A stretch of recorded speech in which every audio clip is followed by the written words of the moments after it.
Hello dear students and all my aspirants, अस्सलाम वालेकुम। कैसे हैं आप सब? जैसा कि आप सब जानते हैं कि एनईडी के जो टेस्ट हैं वो बहुत नज़दीक आ गए हैं और बस कुछ ही दिन बाकी हैं। उसके लिए फ़िज़िक्स के हवाले से स्पेशली इम्पॉर्टेंट टिप्स जो है वो मैं आज की वीडियो में आपको बताऊंगा। प्रीवियस वीडियो में मैंने आपको कुछ इंपॉर्टेंट टिप्स बताई थी टेस्ट के हवाले से। आज मैं फ़िज़िक्स के हवाले से कुछ बातें आपको बताऊँगा या बातें आपने याद रखनी है। और अगर ये बातें आप याद रखेंगे और ये टिप्स के ऊपर आप अमल करेंगे आप 100% जो है वो टेस्ट में अचीव कर पाएंगे, फुल मार्क्स आप लेने में कामयाब ज़रूर होंगे। पहली जो चीज़ है वो है फार्मूलाज। तो पहले आपने क्या करना है कि अभी जो जितने दिन बाकी हैं इसमें आपने जो है वो फार्मूलाज को अपने पास लिख लेना है, या आप जिन रजिस्टर में प्रिपरेशन करते हैं उन रजिस्टर के अंदर जो है वो आपने स्टिकी नोट्स जो होते हैं उसके ऊपर इंपॉर्टेंट फार्मूलाज लिख लेना है। जो क्वेश्चन बार बार रिपीट हो रहे हैं या जिन चैप्टर्स में से हो रहे हैं वो चैप्टर जो है वो स्पेशली आप उस चैप्टर के तमाम ही फार्मूलाज लिख लें। जैसे कि लॉ ऑफ यूनिवर्सल ग्रेविटेशन है या कूलम्स लॉ है, ये बार बार रिपीट होते हैं, इनके फार्मूलाज आप लाजमी लिख लें। इसी तरह से फार्मूलाज अगर आपको जानना है कि कौन कौन से फार्मूलाज है वो आते हैं बार बार, इसके लिए मैंने अलग वीडियो बनाई हुई है, तो उसका लिंक मैं आपको डिस्क्रिप्शन में दे दूंगा। तो वो आप जो है वहां से फार्मूलाज की वीडियो देख लें। 2 पार्ट में वो वीडियो बनाई है जिसमें इंपॉर्टेंट फार्मूलाज जो है मैंने उस वीडियो में बताए हैं। नेक्स्ट जो टिप है वो है recall all the topic in sequence. जितने भी टॉपिक हैं उसको सीक्वेंस में याद करें। सीक्वेंस में कैसे याद करें? जैसे कि फोर्स है तो पहले फोर्स का जो है वो आप न्यूटन्स लॉ से शुरू करें और फिर उसके बाद जो है आगे फ्रिक्शनल फोर्स याद करें और फिर उसके बाद सेंट्रीपिटल फोर्स, सेंट्रीफ्यूगल फोर्स, फिर उसके बाद जो है वो लॉ ऑफ यूनिवर्सल ग्रेविटेशन में जो ग्रेविटेशनल फोर्स है उस पर आ जाएं और फिर उसके बाद जो है वो सेकंड ईयर के जो चैप्टर हैं उस पे आ जाएं आप। जैसे कि कूलम्स लॉ है उसमें आप याद करें कूलम्स फोर्स क्या है, और इसी तरह से जो मैग्नेटिक फोर्स है ये क्या है, इलेक्ट्रोमैग्नेटिक इंडक्शन में जो फोर्स डिस्कस की गई है मैग्नेटिक फील्ड में उसको आप याद करें। फिर उसके बाद न्यूक्लियर फिजिक्स में जो न्यूक्लियर फोर्स है उसको याद कर लें।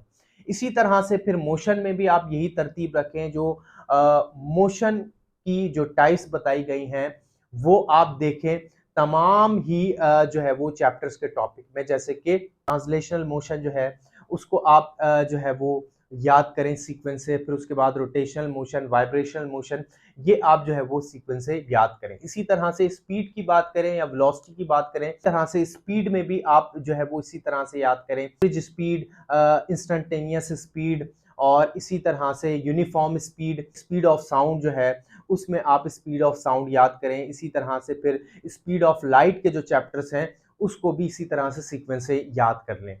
इसी तरह से फिर इसके बाद अगर हम काइनेटिक एनर्जी को देखें तो काइनेटिक एनर्जी और पोटेंशियल एनर्जी भी ये फर्स्ट ईयर के चैप्टर से लेकर स्टार्ट से और इंटर के लास्ट चैप्टर तक जो है ये काइनेटिक एनर्जी के टॉपिक चल रहे हैं। तो काइनेटिक एनर्जी जो है वो फर्स्ट ईयर के फर्स्ट चैप्टर से शुरू करें और इंटर के लास्ट चैप्टर तक जितनी भी टॉपिक्स में काइनेटिक एनर्जी डिस्कस हुई है, जैसे कि काइनेटिक एनर्जी जो है और पोटेंशियल जो है, पोटेंशियल एनर्जी जो है ये ग्रेविटेशनल पोटेंशियल एनर्जी में भी डिस्कस की गई है। इसी तरह से इलास्टिक पोटेंशियल एनर्जी में भी डिस्कस की गई है। इसी तरह से सिंपल हार्मोनिक मोशन में भी kinetic energy, potential energy discuss की गई है। और इसी तरह से मॉडर्न फिजिक्स में भी काइनेटिक और पोटेंशियल एनर्जी जो है वो डिस्कस की गई है। तो उसका भी आप सीक्वेंस से याद कर लें। तो दूसरा पॉइंट ये था, इस तरह से आपने प्रिपरेशन करनी है। तीसरा जो है वो चैप्टर्स जो है वो इंपॉर्टेंट चैप्टर्स उसको आप जो है वो अच्छे से बार बार पढ़ लें। इंपॉर्टेंट चैप्टर्स में आपको बता देता हूँ, फोर्स एंड मोशन ये बार बार आता है। एनईडी के जो प्रीवियस एग्जाम्स हैं उसमें फोर्स एंड मोशन जो है वो जो है वो काफी मर्तबा आया है। इसी तरह से वेव का जो चैप्टर है ये इंपॉर्टेंट है। इसी तरह से फिजिकल ऑप्टिक्स जो है ये इंपॉर्टेंट है। ज्योमेट्रिकल ऑप्टिक्स इंपॉर्टेंट है। हीट जो है ये इंपॉर्टेंट है। और इसी तरह से जो है वो इलेक्ट्रोस्टैटिक इंपॉर्टेंट है। और उसके बाद इलेक्ट्रोस्टैटिक के बाद अगर हम देखें तो इलेक्ट्रोमैग्नेटिक इंडक्शन, ये भी इंपॉर्टेंट है।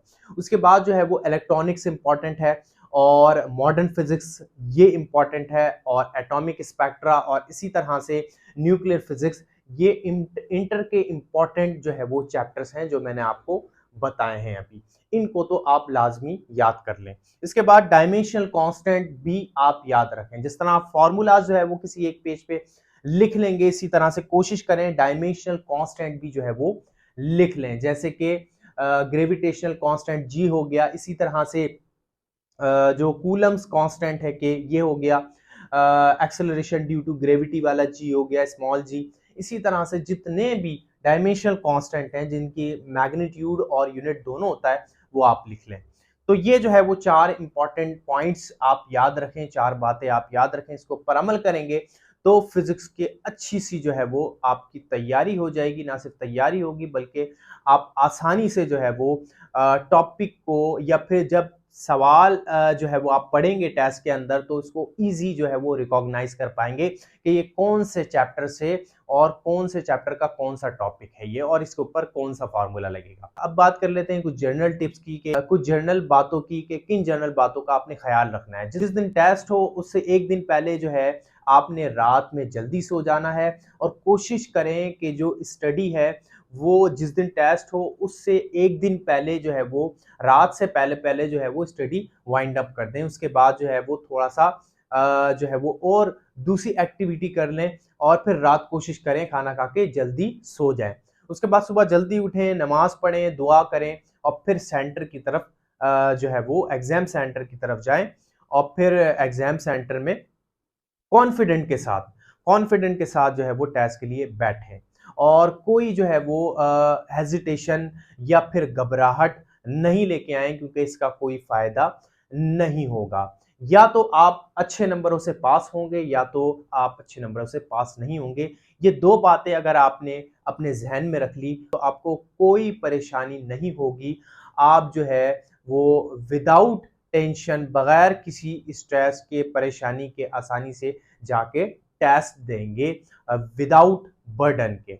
सो अगर आप जो है वो अच्छे नंबरों से पास हो जाते हैं तो वेल एंड गुड, नहीं भी होते तो आपके पास दूसरा चांस होगा, आप दोबारा इम्प्रूव करके आप नेक्स्ट टाइम जब टेस्ट होगा तो उसमें आप अपेयर हो सकते हैं। लास्ट में जो मॉक टेस्ट मैंने जो है वो बनाया है व्हाट्सएप पे बच्चों को शेयर किया है, अगर आपने भी वो मॉक टेस्ट सॉल्व करना है तो आप डिस्क्रिप्शन में जो व्हाट्सएप का लिंक है वो ज्वाइन करें, और वहां से जो है वो मॉक टेस्ट हासिल करके मॉक टेस्ट जो है वो सॉल्व करके मुझे सबमिट कराएं, ताकि मैं चेक करके यहाँ पे आपको जो है वो बता सकूं कि आपने कितना अच्छा किया है। मॉक टेस्ट जो है ये एक इम्पॉर्टेंट प्रैक्टिस टेस्ट है, जिससे आपका जो टेस्ट है ये बहुत ज़्यादा चांसेस हैं कि मॉक टेस्ट के ज़रिए आप बहुत अच्छा टेस्ट करने में कामयाब हो जाएं। Mock test as a practice test होता है, और इसके बाद आपको कोई कन्फ्यूजन, घबराहट नहीं रहती